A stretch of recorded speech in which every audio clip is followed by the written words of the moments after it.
二重視の瞳、スムレ눈동자、坪井栄。7、羽ばたき。7、날갯짓。修学旅行から大石先生の健康はつまずいたようだった。3学期に入って間もなくのこと。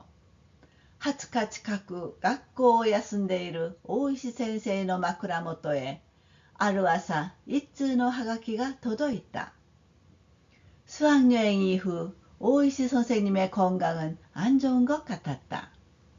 3학기에 들어서 얼마 지나지 않아 20일 가까이 학교를 쉬고 있는 오이시 선생님의 머리맡에 어느 날 아침 한 통의 엽서가 왔다.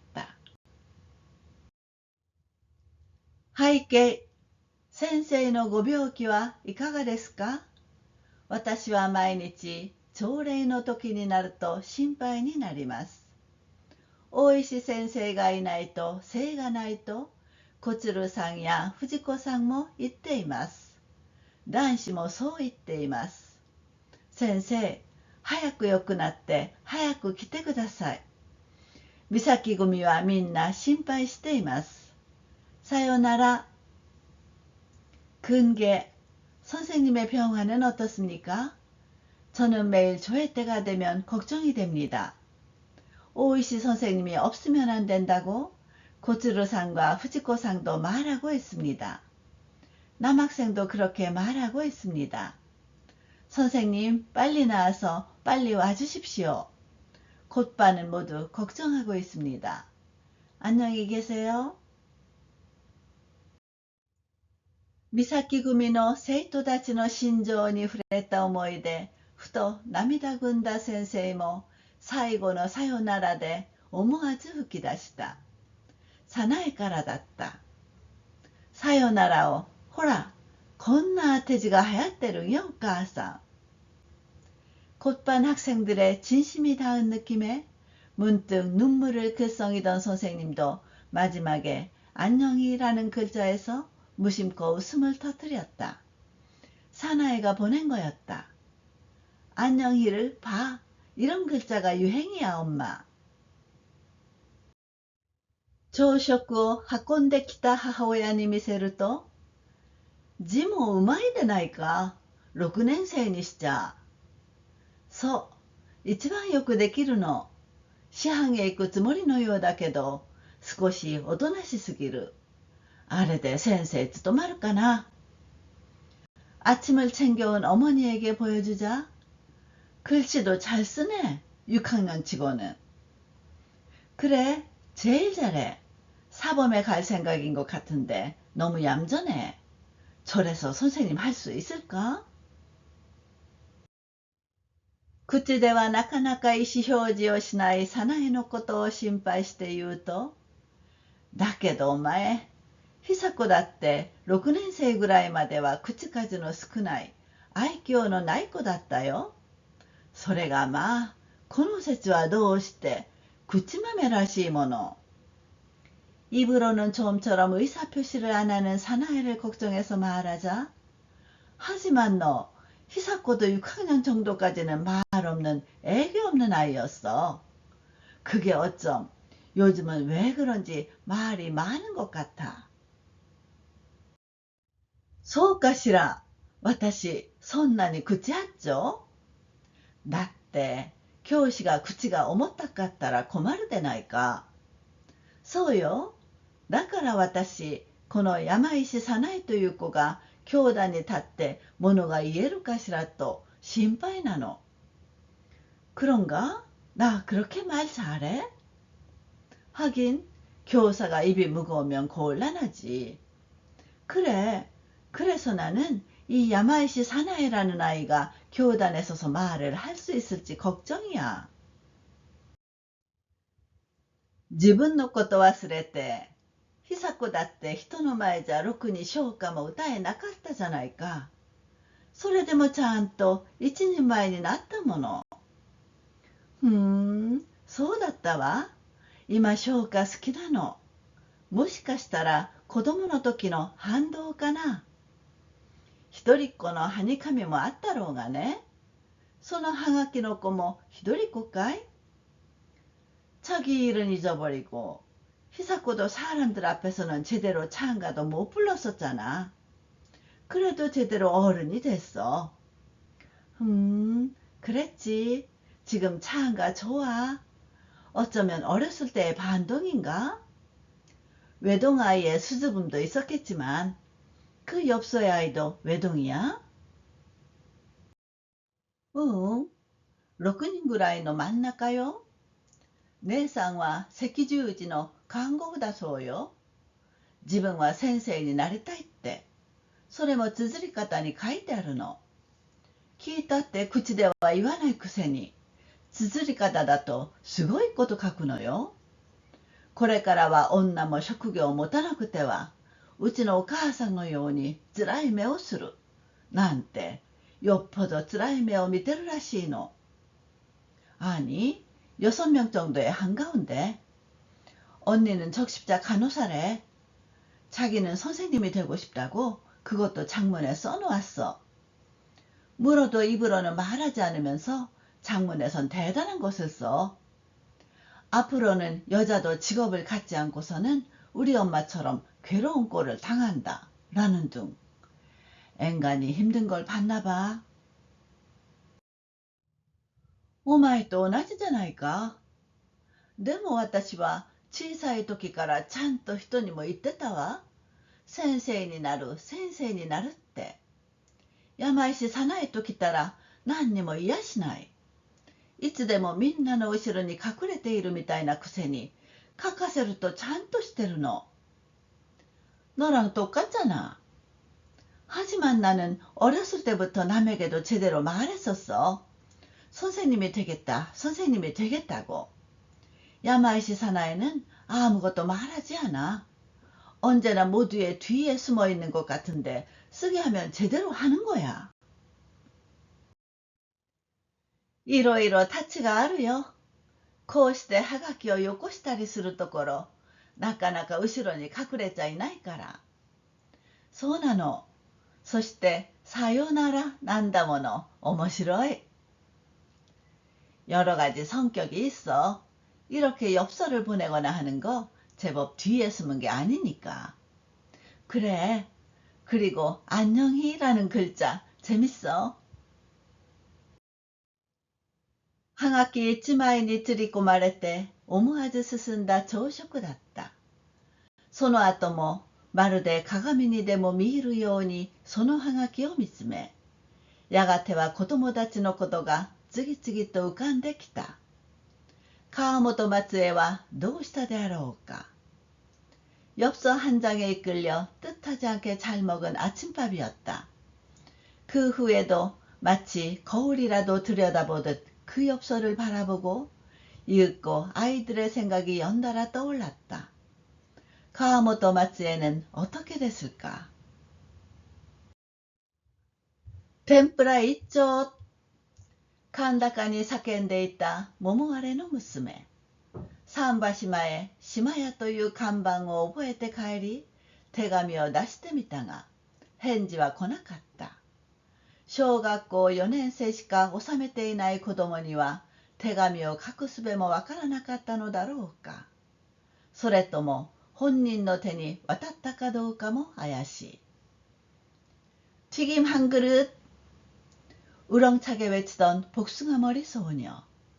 부두 앞 심하야라는 간판을 기억하고 돌아와 편지를 보내보았으나 답장은 오지 않았다. 초등학교 4학년밖에 마치지 못한 아이는 편지를 쓸 줄도 몰랐던 것일까. 아니면 본인의 손에 건네줬는지 어떤지도 의심스럽다. うさんくさそうに出てきたおかみさんも事情がわかるとさすがに愛想よく、まあまあ、それはそれは、よう来ておくれましたな。さあ先生、どうぞおかけなさんせ。 그날 밤 수상쩍어 하며 나온 주인 아주머니도 사정을 알게 되자 하여튼 다정하게, 아유 그러셨군요. 잘 오셨네요. 자, 선생님, 어서 앉으세요. 中へ障子入れ、狭い畳の縁台に小さな座布団を出して進めたりした。しかし話をするのはおかみさんばかりで、松江は黙って突っ立っていた。안으로 청해 좁다란 다다미 평상에 작은 방석을 내놓아 권하기도 했다. 그러나 이야기를 하는 것은 아주머니뿐이었고 마츠에는 입을 다물고 서 있었다. いつの間にか男の生徒が5、6人やってきて、縄のれんの向こうに顔を並べているのを見ると、大石先生は立ち上がらずにいられなかったのだ。어느새 남학생 대여섯 명이 찾아와 선술집 포렴 너머로 얼굴을 늘어놓고 있는 것을 보자 오이시 선생님은 일어설 수밖에 없었다. 자, 맞다네. もうすぐ船が来るでしょうから。糸間を告げたが別に見送りにも来なかった。許されなかったのであろう。わざと振り向きもせずさっさと歩き出すと、じょろじょろついてきた生徒たちは思い思いのことを言った。그럼 또 봐. 곧 배가 올 테니까. 작별 인사를 했으나 특별히 배웅하러 오지도 않았다. 허락받지 못했을 것이다. 일부러 뒤돌아보지도 않고 얼른 걷기 시작하자 졸졸 따라온 학생들은 각자의 생각대로 말했다. 先生、誰かなあの子。先生、あのうどん屋と一軒かな。本校にはたった一日しか顔を出さなかった松江を、誰も松江と気づいていないのは、その中に美咲の子供が混じっていなかったからであろう。선생님、누구야 쟤？선생님、저 우동집이랑 일가야? 본교에는 단 하루밖에 얼굴을 내밀지 않았던 마츠에를 아무도 마츠에라고 알아채지 못한 것은 그 안에 고제아이가 섞여있지 않았기 때문일 것이다. 해탄이 사소이出したりしなかったことを松江のために喜びながら今でも一種のもどかしさで思い出される松江であった。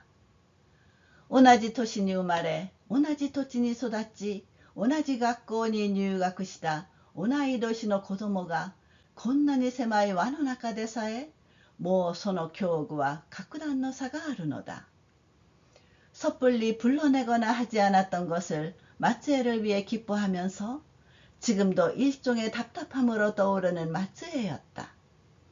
같은 해에 태어나 같은 땅에서 자라 같은 학교에 입학한 동갑내기 아이가 이렇게 좁은 테두리 안에서조차 이미 그 처지는 현격한 차이가 나는 것이다.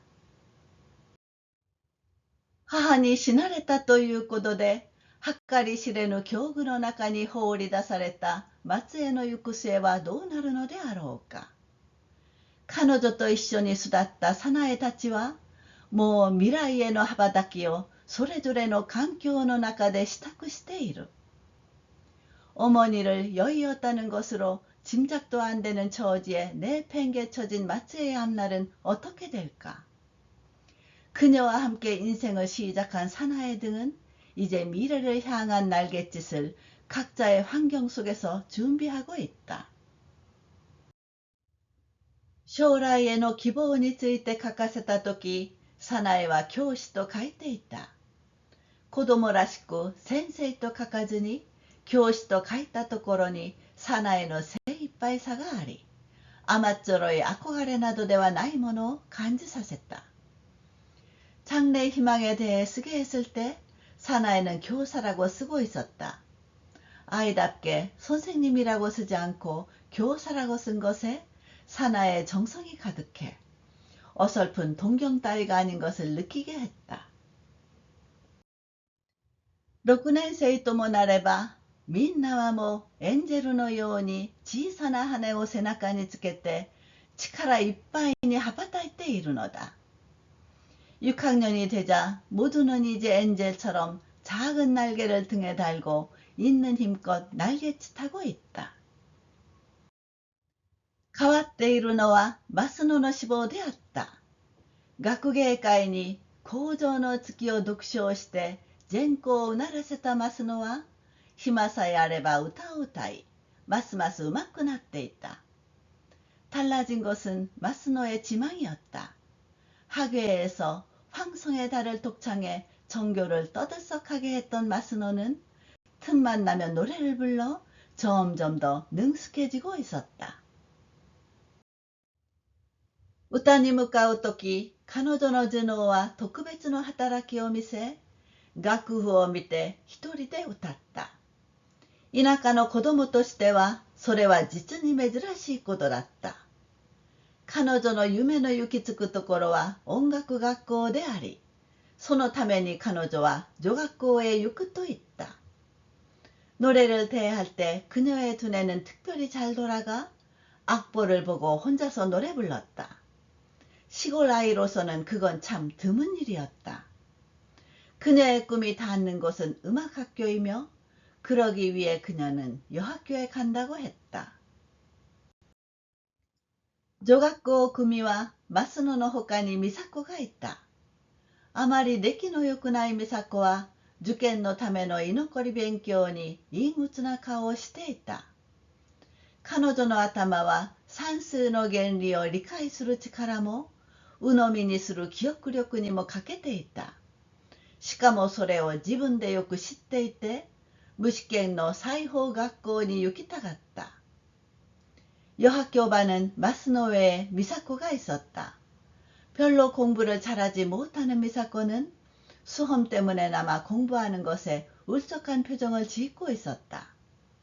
그녀의 머리는 산수 원리를 이해하는 힘도 받아들일 기억력도 부족했다. 게다가 그것을 스스로 잘 알고 있어서 무시험 재봉학교에 가고 싶어 했다. だが、彼女の母はそれを承知せず、毎日彼女に陰鬱な顔をさせた。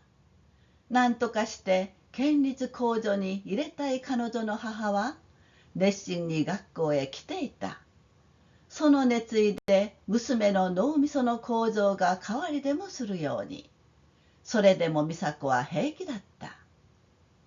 하지만 그녀의 어머니는 그것을 인정하지 않고 매일 그녀를 우울하게 만들었다.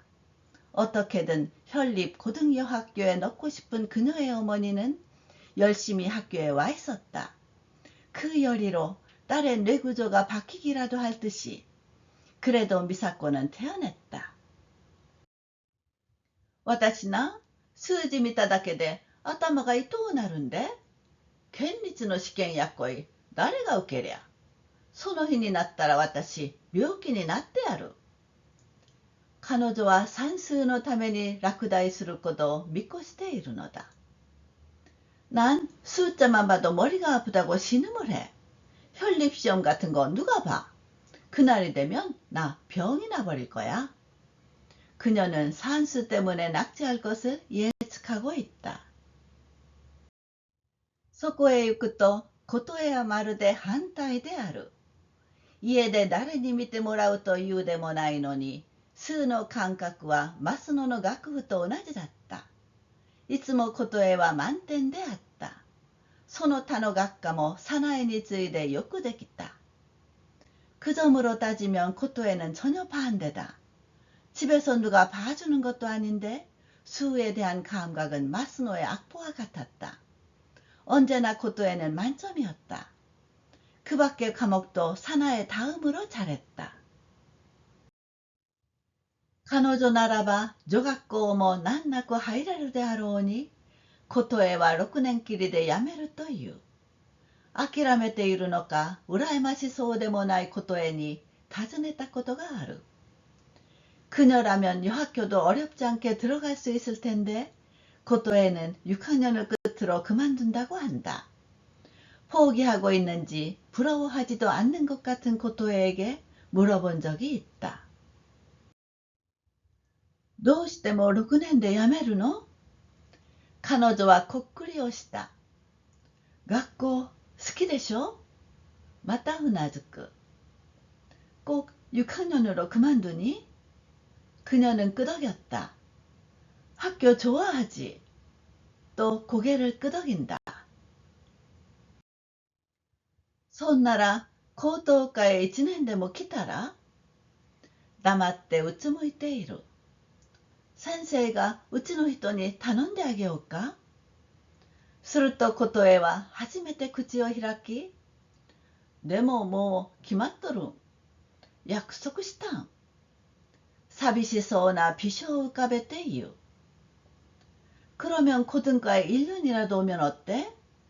말없이 고개를 숙이고 있다. 선생님이 부모님한테 부탁해 줄까? 그러자 고토에는 처음으로 입을 열고, 하지만 벌써 정해졌어.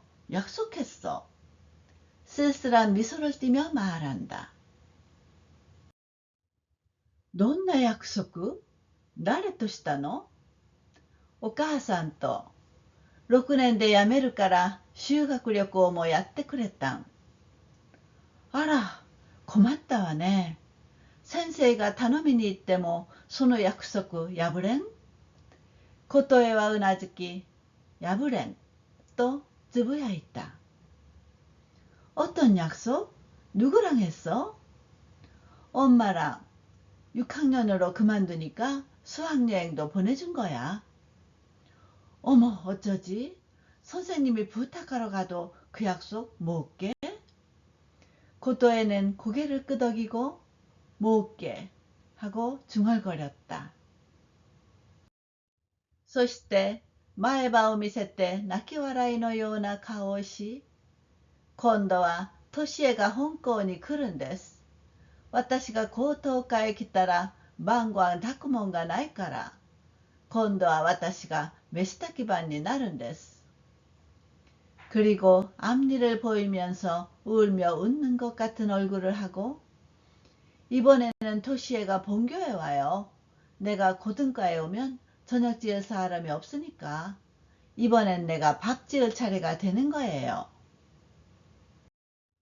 まあ、そんなら今頃は4年生のトシエさんがご飯炊き？はい。お母さん、やっぱり寮に行くの？毎日？はい。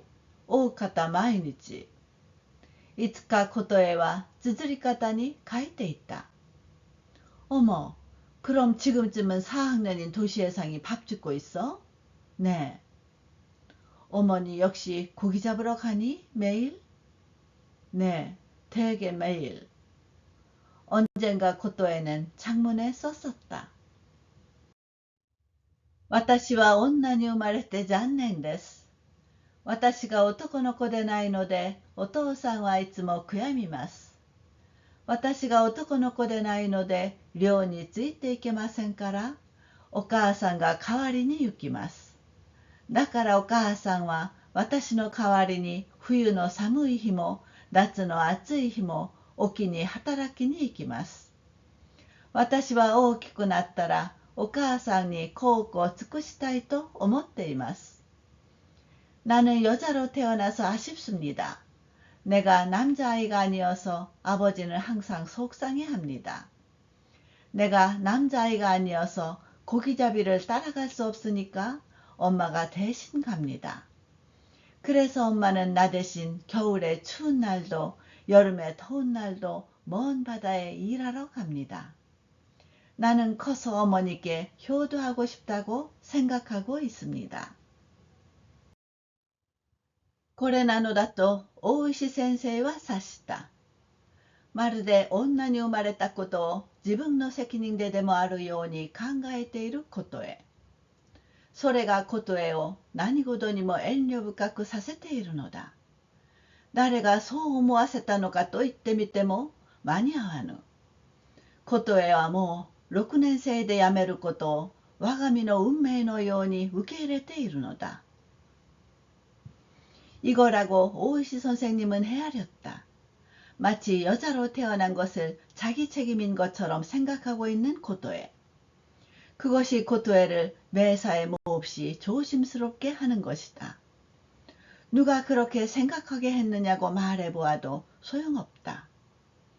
고토에는 이미 6학년으로 그만두는 것을 자기 운명처럼 받아들이고 있다. でもね、琴恵さん。それは間違っているのだと言おうとしてやめた。感心ねと言おうとしてそれもやめた。気の毒ねというのも口を出なかった。残念ですね。그래도 고토에상 그건 잘못된 거야 라고 말하려다 그만두었다. 기특하네 라고 말하려다 그것도 그만두었다. 안 됐네 라고 하는 것도 입 밖을 나오지 않았다. 아쉽네요. それはいかにも適切な言葉であったが、琴恵はそれで慰められ、気持ちが明るくなったらしい。少しそっぱの大きな前歯を余計むき出して、その代わりええこともあるん。再来年、トシエが6年を卒業したら、今度は私をお針屋へやってくれるん。そして18になったら大阪へ奉公に行って、月給みんな自分の着物買うん。うちのお母さんもそうしたん。そしてお嫁に行くの？ 그건 매우 적절한 말이었는데 고토에는 그걸로 달래져 기분이 밝아진 것 같다. 살짝 뻐드렁니인 커다란 앞니를 한층 드러내고 그 대신 좋은 것도 있어. 내후년 토시에가 6학년을 졸업하면 이번에는 나를 바늘가게에 보내준대. 그리고 18살이 되면 오사카에 고용살이로 가서 월급 다 내 옷 살 거야. 우리 엄마도 그랬어. 그리고 시집 갈 거야? 고토에와 이슈노 하니카미を 見せてふふっと笑った。それはもう我が手では動かすことのできぬ運命ででもあるように、彼女はそれに服従しようとしている。そこにはもう与えられる運命をさらりと受けようとする女の姿があった。고토에는 일종의 수줍음을 보이며 후훗 웃었다. 그건 이미 자기 손으로는 움직일 수 없는 운명인 것처럼 그녀는 그것에 복종하려고 하고 있다. 거기에는 이미 주어지는 운명을 선뜻 받으려는 여자의 모습이 있었다. 20歳にもなれば、彼女はある日、母既得の偽電報一本で奉公先から呼び返され、既得のはずの母たちの膳立てのまま、よく働く百姓か、漁師の妻になるかもしれぬ。20살쯤 되면 그녀는 어느 날 엄마 위독이라는 가짜 전보 하나로 일터에서 불려와 위독할 어머니 등의 사전 준비 그대로 일 잘하는 농부나 어부의 아내가 될지도 모른다. 彼女の母もそうであった。そして6人の子を産んだ。5人まで女であったために、それが自分一人の責任であるかのように夫の前で気兼ねしていた。その気兼ねが琴恵にも移って、彼女も遠慮深い女になっていった。그녀의 어머니도 그랬다. 그리고 6아이를 낳았다. 5명까지 여자였기 때문에 그것이 자기 혼자의 책임인 것처럼 남편 앞에서 스스로워했다. 그 스스러움이 고토에에게도 옮아가 그녀도 조심스러운 여자가 되어 있었다. 夫に従って毎日沖に出ている漁師の妻は、女とは思えぬほど日に焼けた顔をし、潮風にさらされて髪の毛は赤茶けてぼうぼうとしていた。남편을 따라 매일 먼 바다로 나가는 어부의 아내는 여자라고는 생각되지 않을 만큼 햇볕에 탄 얼굴을 하고 바닷바람에 발에서 머리칼은 젓갈색으로 더부룩했다. しかもそれで不平不満はなかったかのように、自分の歩いた道をまた娘に歩かせようとし、娘もそれを当たり前の女の道と心得ている。게다가 그걸로 불평불만은 없었다는 듯이 자기가 걸었던 길을 다시 딸에게 걷게 하려고 했고, 딸도 그것을 당연한 여자의 길이라고 생각한다. そこにはよどんだ水が流れの清冽さを知らないような古さだけがあった。正直一途な貧しい漁師の一家にとっては、それが円満具足の限りなのだろうかと、一人もどかしがる大石先生だった。거기에는 고인물이 흐름의 청량함을 모르는 듯한 낡음만이 있었다. 정직 가난한 어부집에서는 그게 원만하고 부족함 없는 한계일까 하고 혼자 답답해하는 오이시 선생님이었다. さりとて琴絵を高等科に進学させることで貧しい漁師一家の考えが一新されるものではないと思うと空を眺めてため息をするよりなかった。그렇다고 고토에를 고등과에 진학시킴으로써 가난한 어부 일가의 생각이 일신되는 건 아니라고 생각하니 하늘을 바라보며 한숨 쉴 수밖에 없었다.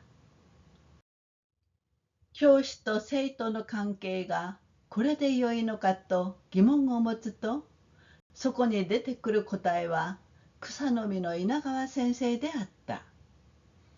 교사와 학생의 관계가 이래도 되는 건가? 하고 의문을 가지자 거기에 나오는 답은 풀열매의 이나가와 선생님이었다. 国賊にされ刑務所につながれた稲川先生は時々獄中からありのように細かい字の手紙を教え子に寄せるということだったが、何の変わったこともないありきたりの手紙も生徒には読んで聞かされないという噂だった。역적으로 몰려 감옥에 갇힌 이나가와 선생님은 가끔 옥중에서 개미처럼 작은 글씨의 편지를 제자에게 보낸다고 했는데 아무 특별할 것도 없는 뻔한 편지도 학생들이 읽어볼 수 없게 한다는 소문이었다. そんなものであろうか。教室の中で国定教科書を通してしか結びつくことを許されない空空しい教師と生徒の関係。たとえ生徒の方で勝手に席を乗り越えてこようとも、上手に肩透かしを食わさねば、思いがけない落とし穴があることを知らねばならなかった。세상사가 그런 것일까? 교실 안에서 국정교과서를 통해서만 연결되는 것을 허락받는 빤한 교사와 학생의 관계. 설령 학생이 제멋대로 관문을 넘어오더라도 능숙하게 허탕치게 하지 않으면 뜻밖의 함정이 있음을 알아야 했다. みんなの耳と目が知らず知らず人の秘密を伺い探るようになっているのだ。しかしまた時には別のことで思いがけないいたずらに引きずり込まれたりもする。病気のためしばらく休むといった時、こつるなど胸元に手を入れるような無遠慮さでぬけぬけと言った。모두의 귀와 눈이 어느새 남의 비밀을 엿보게 되어 있는 것이다. 하지만 또 때로는 다른 일로 뜻밖의 장난에 끌려들기도 한다. 병 때문에 잠시 쉰다고 했을 때 고츠루 같은 애는 가슴팍에 손을 넣는 것 같은 모렴치로 태연히 말했다. 先生の病気、つわりですか？思わず赤くなるとやんやと生やす者もいた。子供のくせにと思ったが肩をすかさずに答えた。そうなの、ごめんなさい。ご飯食べれないからこんなに痩せたんだもん。少し元気になってから来るわ。선생님 병 입덧이에요? 엉겁결에 빨개지자 소리 높이 장단 맞추는 아이도 있었다. 어린애인 주제라고 생각했지만 틈을 주지 않고 대답했다. 그래, 미안해. 밥을 못 먹으니까 이렇게 살이 빠졌어. 좀 나아진 다음에 올게. その時からの欠勤だった。休むと宣言した時、誰よりも心配そうな顔をしたのがやはり早苗だったことなど思い出し、6年前の写真を取り出してみた。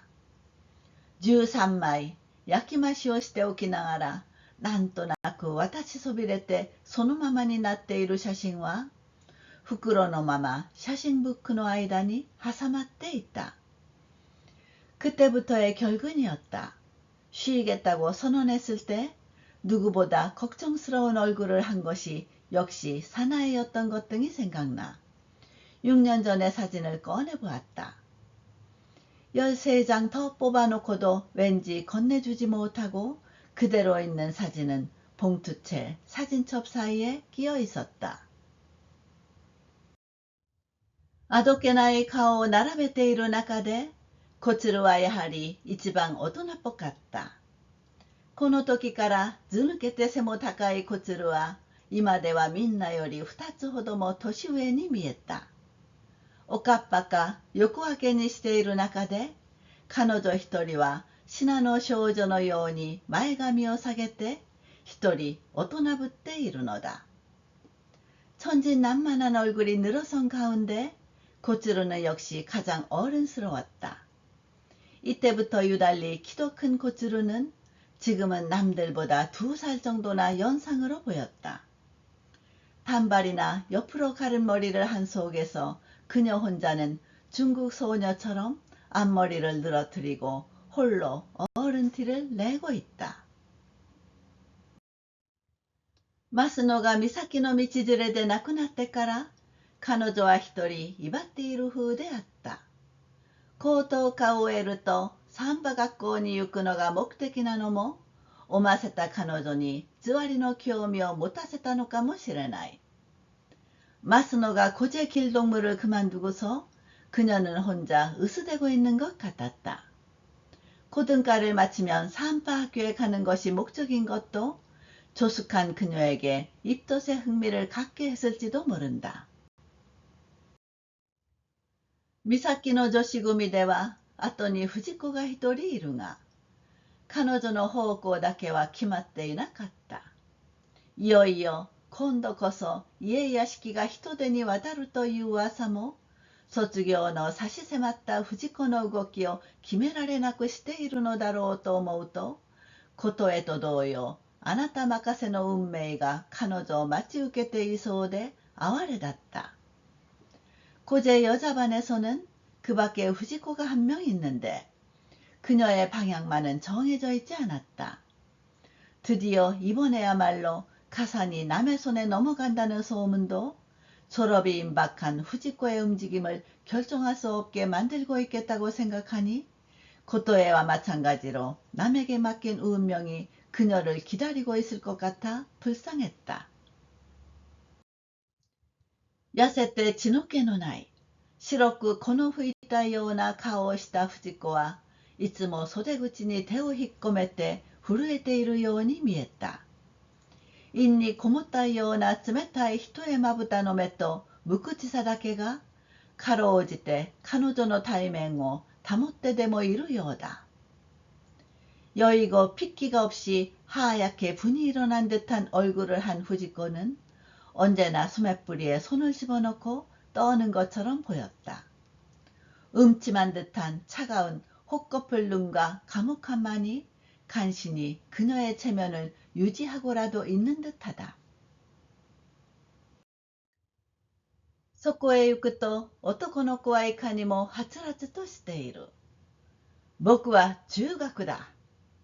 竹市が肩を張るようにして言うと、正しも負けずに、僕は高等科で、卒業したら兵隊に行くまで漁師だ。兵隊に行ったら下士官になって総長ぐらいになるから覚えとけ。あら、下士官。그 점으로 따지면 남자아이는 정말 발랄하다. 나는 중학교야. 타케이치가 어깨를 펴듯이 하며 말하자 다다시도 지지 않고 나는 고등과이고 졸업하면 군대 갈 때까지 어부야. 군대 가면 부사관이 되어 상사쯤은 될 테니 기억해둬. 어머, 부사관. 不自然に言葉を切ったが、先生の気持ちの動きには誰も気がつかなかった。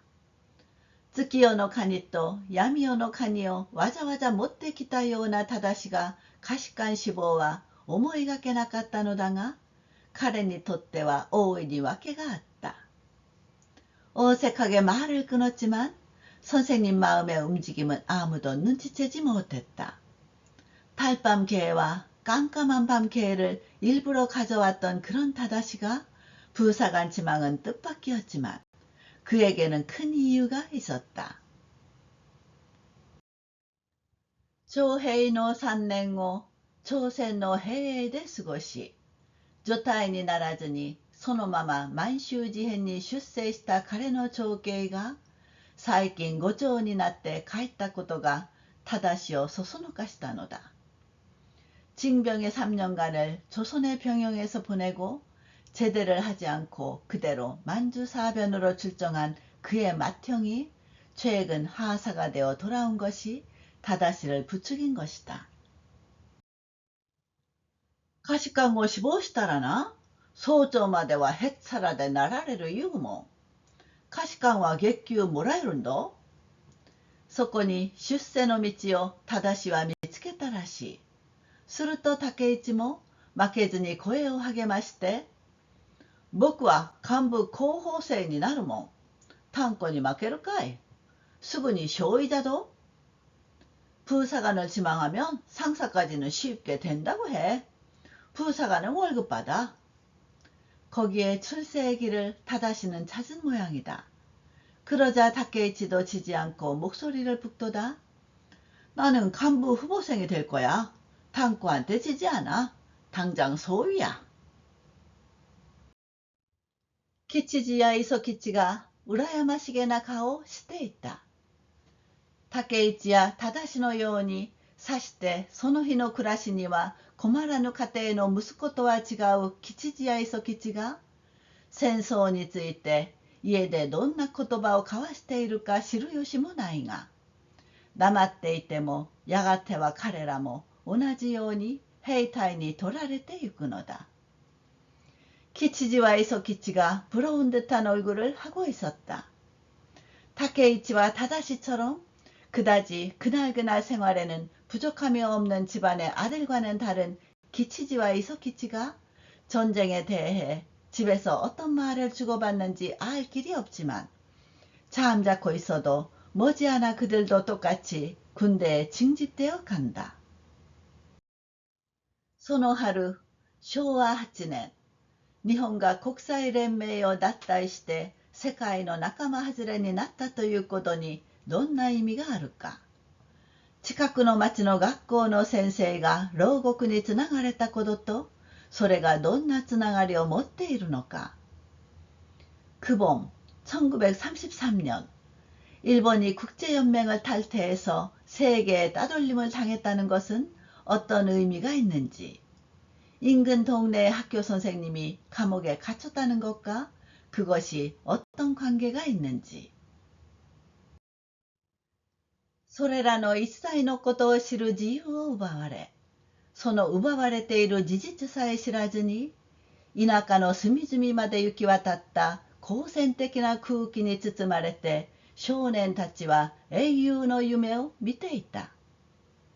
그 모든 것을 알 자유를 빼앗기고 그 빼앗긴 사실조차 모른 채 시골 구석구석까지 파급된 호전적인 분위기에 휩싸여 소년들은 영웅의 꿈을 꾸고 있었다.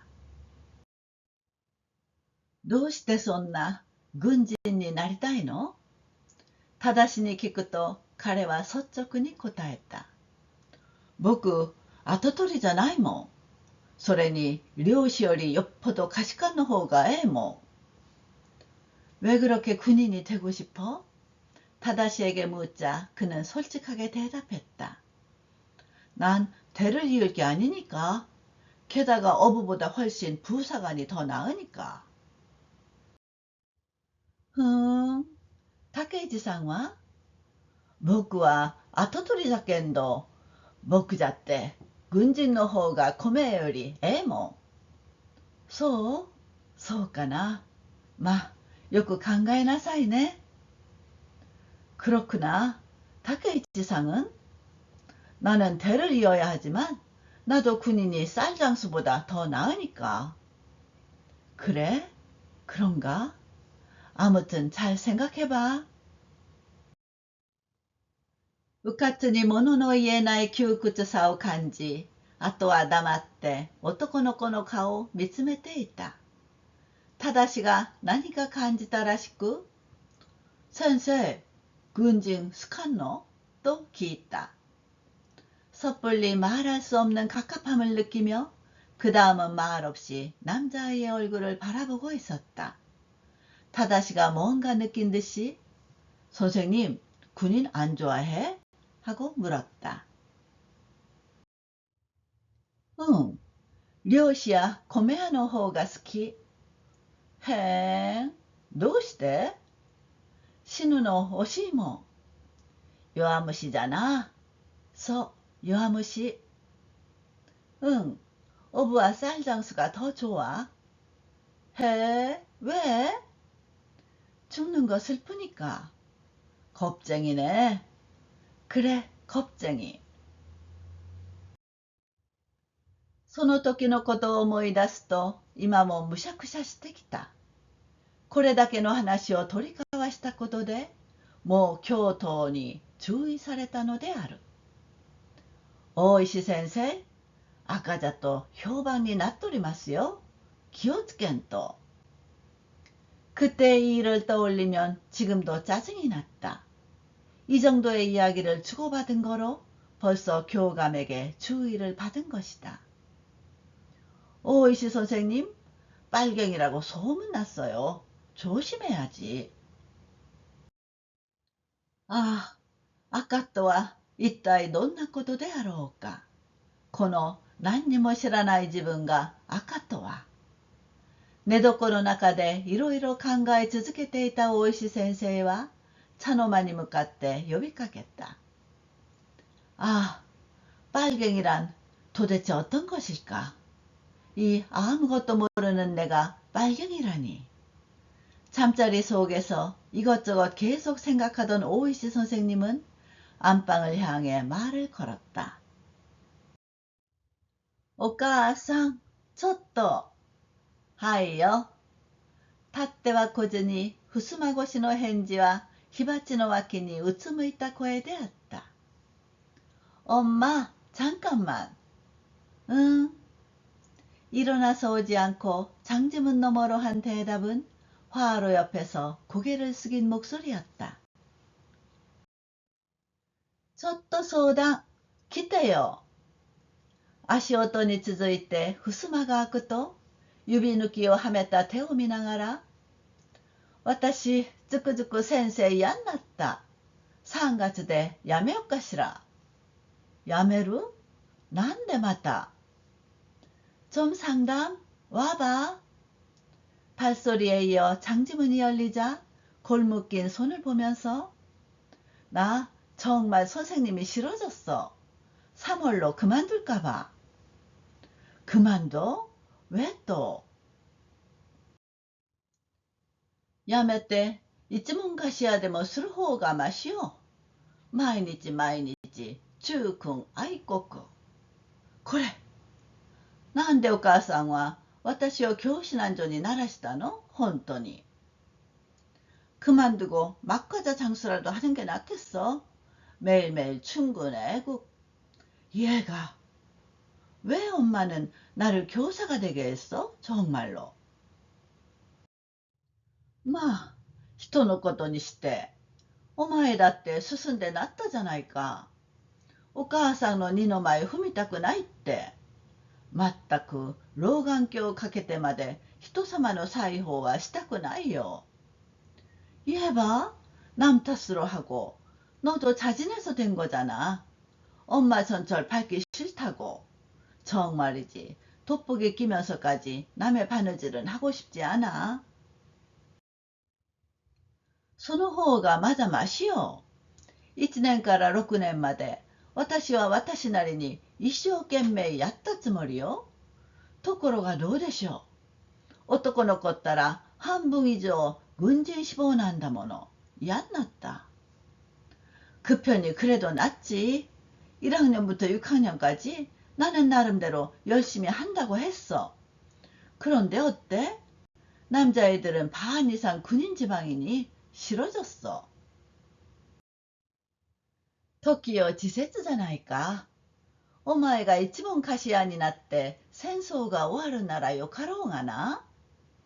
余計嫌だ私。しかもお母さんに懲りもせず、船乗りのお婿さんもらったりして損した。この頃みたいに防空演習ばっかりあると、船乗りの嫁さん命縮めるわ。그때 시대의 추세잖아.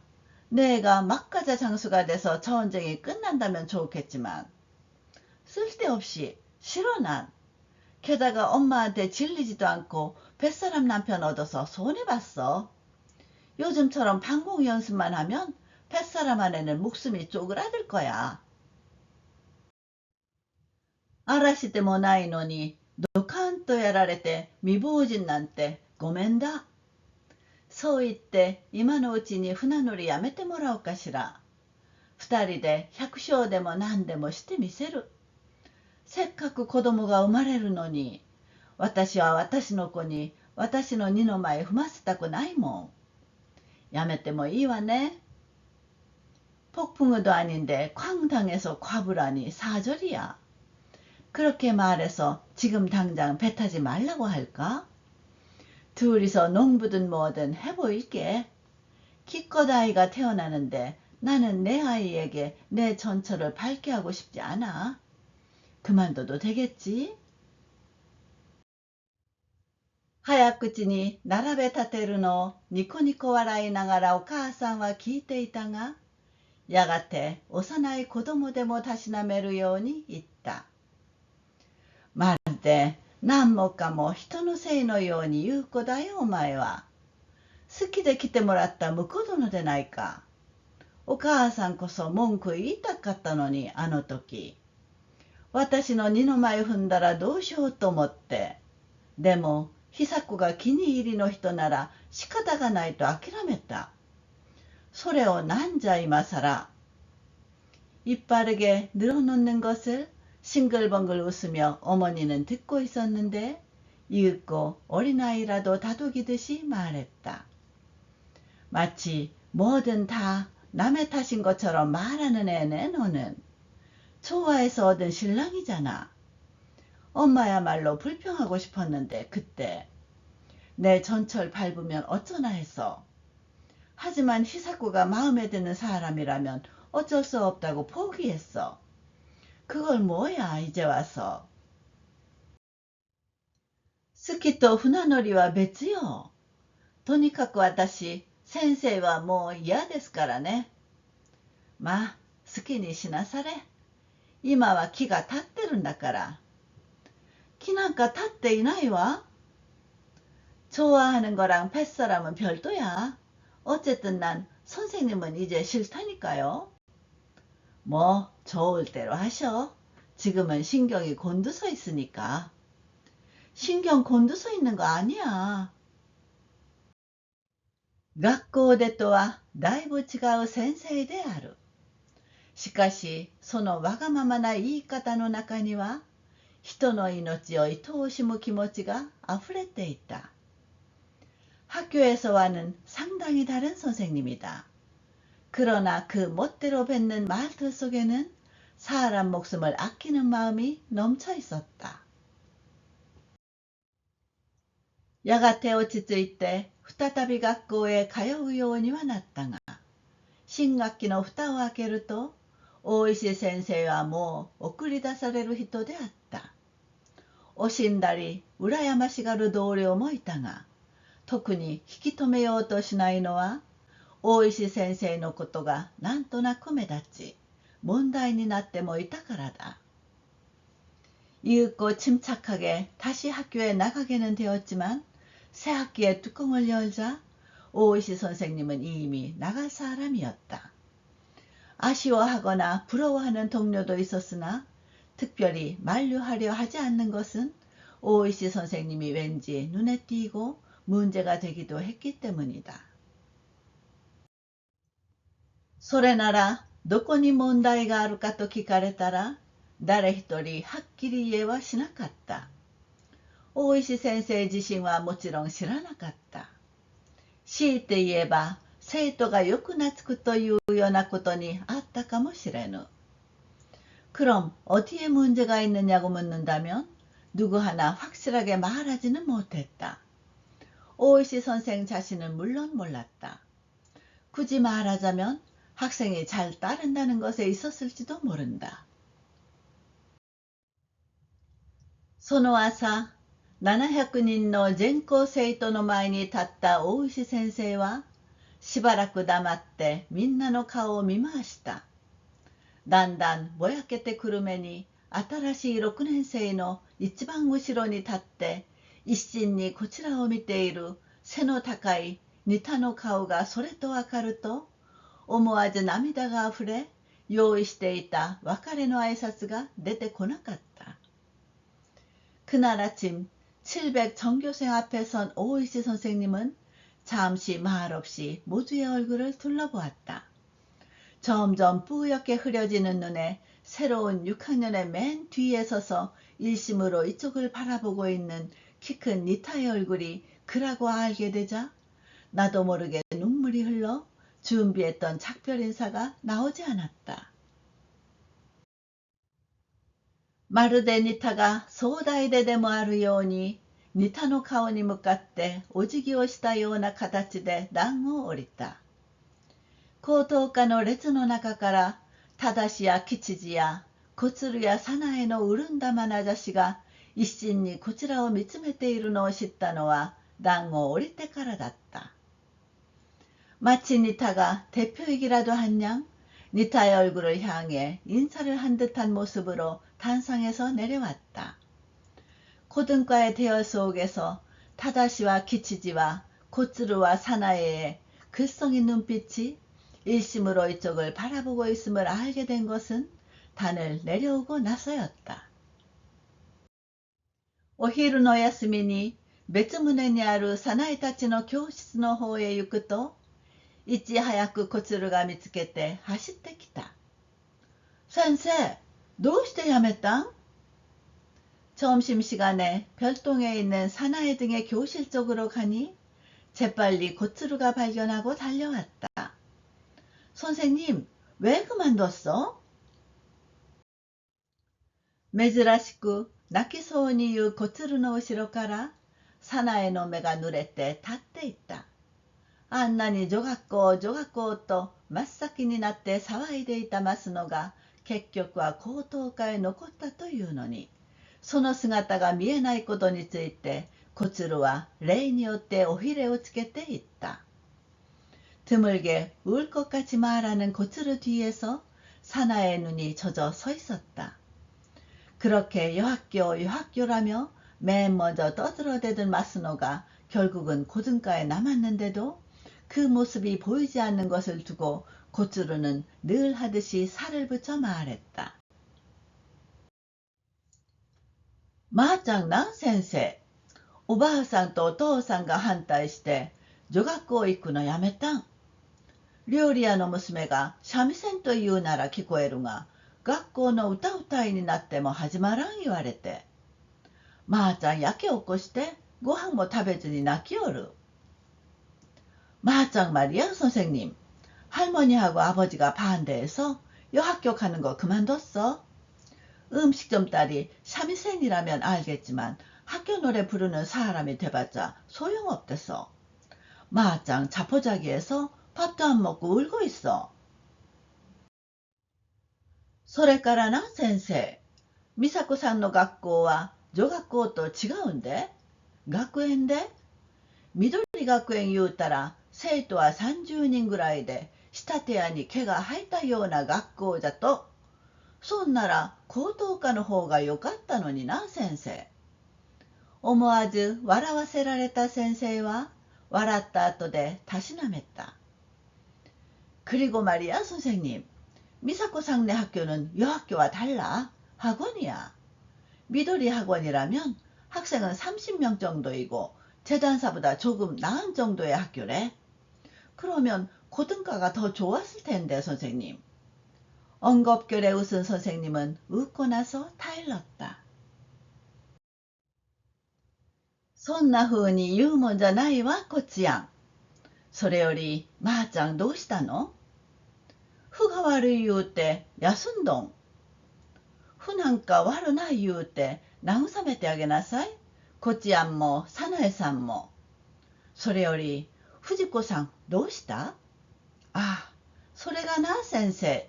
びっくり仰天。タヌキの提灯じゃ。그런 식으로 말하는 게 아니야, 고찌양. 그보다 마짱 무슨 일이 있어? 운이 없다며 쉬고 있어.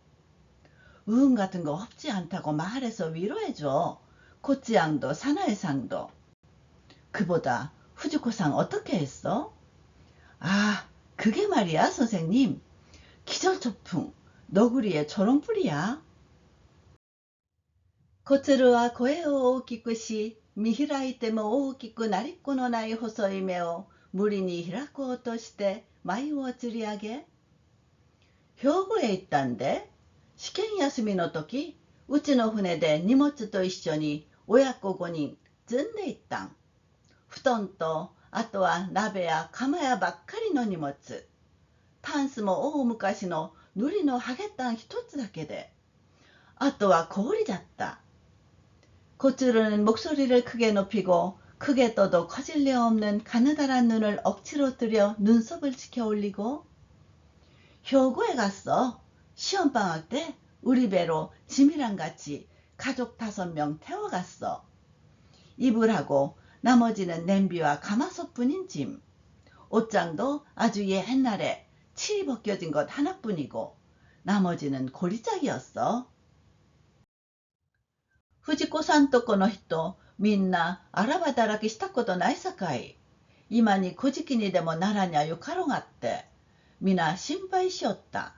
今、藤子さんらも芸者ぐらいに売られにゃよかろがって。藤子さん네 식구 모두 막노동을 해본 적이 없으니까. 이러다 거지라도 안 되면 다행이라고 모두 걱정했어. 이러다 후지코상 등도 게이샤 따위로 팔리지 않으면 다행일 텐데 하고. 自分とこの運賃、半分は売れ残りの道具で払ったことまで喋り続ける小鶴の肩を軽く叩いて、小鶴さん、あんたはね、いらんことを少し喋りすぎない？あんたサンバさんになるんでしょ？いいサンバさんはあんまり人のことを言わない方がいいことよ、きっと。これね、先生の選別の言葉。이 산바산이 났대네. 자기네 집의 우님, 절반은 팔고 남은 도구로 낸 것까지 계속 짓거리는 고추루의 어깨를 가볍게 두드리며 고추루상, 넌 말이야, 쓸데없는 소리 좀 너무하지 않아? 넌 산파가 될 거잖아. 좋은 산파는 너무 남의 말을 하지 않는 편이 좋은 거야, 분명. 이거 선생님의 작별 인사말, 좋은 산파가 되렴. さすがに小鶴はちょこんと肩をすくめ、はい、わかりました。三日月の目で笑った。과연 고츠루는 살짝 어깨를 으쓱하고 네, 알겠습니다. 초승달의 눈으로 웃었다. 사나에さんもいい先生になってね。サナエさんはもっとおしゃべりの方がいいな。これも先生のお選別。肩を叩くとサナエはこっくりして黙って笑った。사나이상도 좋은 선생님이 되렴. 사나이상은 더 수다스러운 게 좋겠어. 이것도 선생님의 작별 인사. 어깨를 두드리자 사나이는 꾸벅하고 말없이 웃었다. ことやんに会ったらよろしく言ってね。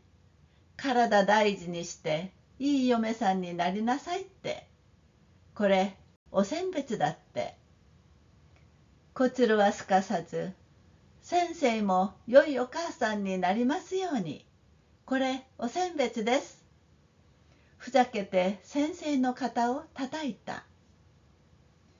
고토양 만나면 안부 전해줘. 몸조리 잘하고 시집 잘 가라고. 이거 작별 인사라고. 고츠루는 즉각 선생님도 좋은 엄마가 되시기를. 이거 작별 인사예요. 장난처럼 선생님 어깨를 쳤다. 고츠루와もほとんど先生と同じ背の高さになっていた。はい、ありがとう。思いっきり声を上げて笑った。고츠루는 이제 거의 선생님과 같은 키높이가 되어 있었다. 네, 고마워. 마음껏 소리 높여 웃었다. 高等科になって初めて男女別組になった教室には正たちはいなかった。男の子の方へ行って特別に美咲の生徒だけに別れの挨拶をするのも気が進まず帰ることにした。고등과가 되면서 처음 남녀 별반이 된 교실에는 다다시 등은 없었다. 남자아이 쪽으로 가서 특별히 곧 학생에게만 작별 인사를 하는 것도 마음이 내키지 않아 돌아가기로 했다. 탕꼬상, 송기상, 키친꾼라니 요로시쿠네. 기가 무이따라 아소비니 기나사이 때 이때ね. 센세, 私らは?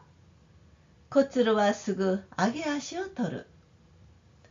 탕꼬상, 송기상, 키친꾼들한테 안부 전해줘. 마음이 내키면 놀러 오라고 해.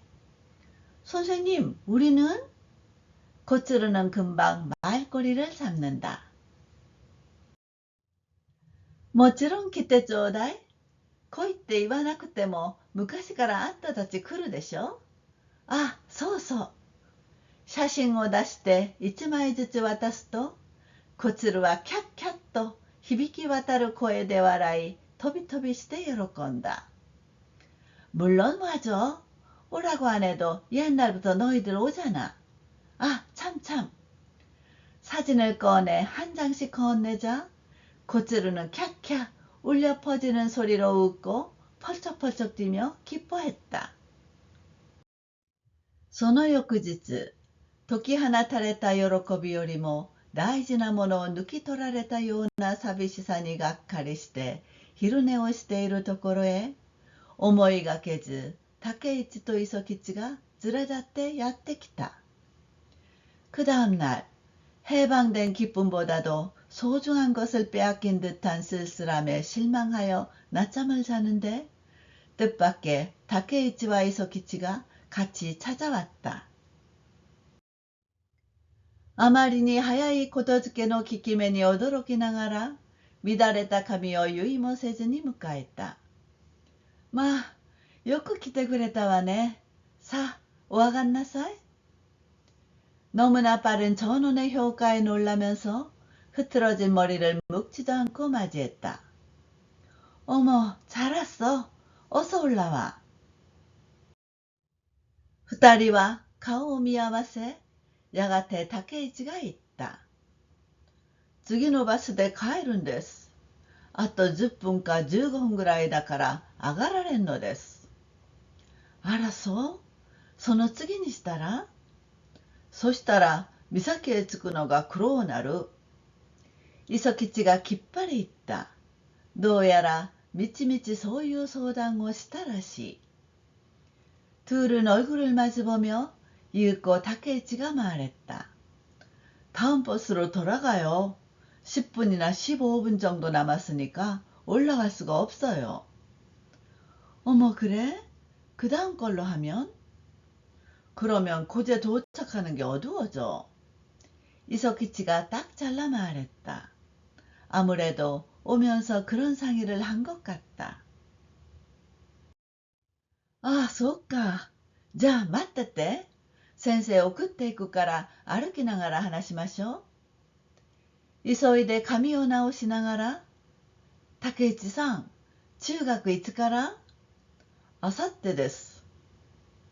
아, 그렇구나. 그럼 기다리고 있어. 선생님 배웅해 줄 테니까 걸으면서 얘기하자. 서둘러 머리를 고치면서 타케이치さん, 중학교 언제부터? 내일 모레예요. その態度はもう中学生だぞと言わんばかりで、手には新しい帽子を持っていた。磯吉の方も見慣れぬ鳥打ち棒を右手に持ち、手織島の着物の膝のところを行儀よく押さえていた。그 태도는 이제 중학생이라고 말하는 듯 손에는 새 모자를 들고 있었다. 이소키치 쪽도 낯선 도리우치 모자를 오른손에 들고 손으로 짠 줄무늬 기모노의 무릎 부분을 예의 바르게 누르고 있었다. 이소키치さん, 昨日学校休んだの? いいえ、僕もう学校へ行かんのです。そして磯吉は急にシャチこばり、先生、長々お世話になりました。そんならごきげんよろしゅう。膝を曲げてお辞儀をした。이소키치さん, 어제 학교 쉬었어? 아니요, 저 이제 학교에 안 가요. 그리고 이소키치는 갑자기 굳어져서, 선생님, 오랫동안 신세졌습니다. 그럼 건강하세요? 무릎을 굽히고 인사를 했다. 아라, 마다요. 이마 이쇼니 이키마스요. 泣き笑いしそうになるのをこらえながら連れ立って出かけた。バスの乗り場までは6分かかる。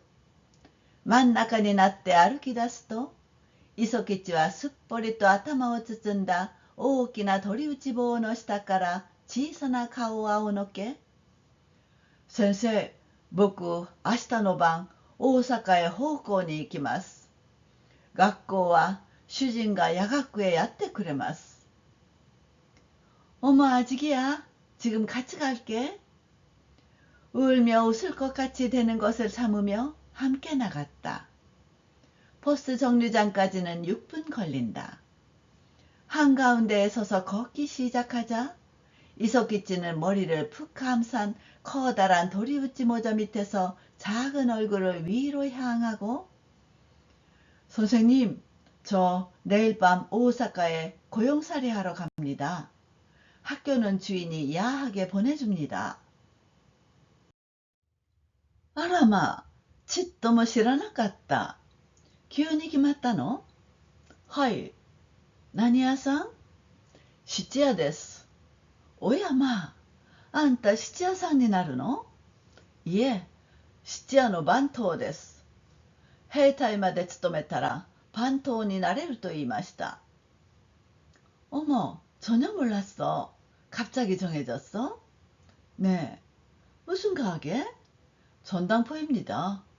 어머, 정말? 너 전당포 할 거야? 아니요, 전당포 지배인입니다. 군대까지 갔다 오면 지배인이 될 수 있다고 했습니다. さっきから磯吉はずっとよそ行きの言葉で固くなっている。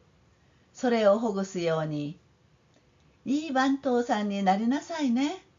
時々先生にお手紙くださいね。昨日、こちらに写真こどつけたでしょ。あの時のことを思い出して。竹市も磯吉も笑った。아까부터 이소키치는 계속 격식 차린 말로 굳어있다. 그걸 풀어주듯이 좋은 지배인이 되렴. 가끔 선생님한테 편지 보내. 어제 고치양이 사진 전했지. 그때 생각하고. 타케이치도 이소키치도 웃었다. これ、お選別。はがきと切手なの。もらい物の切手帳とはがきを新しいタオルに添えて包んだのを磯吉に渡し、竹市にはノート2冊と鉛筆1다스を祝った。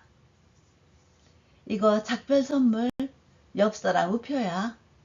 선물 받은 우표첩과 엽서를 새 수건에 곁들여 싼 것을 이소키치에게 건네고, 타케이치에게는 노트 2권과 연필 1다스로 축하했다. 破入りなんかで戻った時にはきっといらっしゃいね。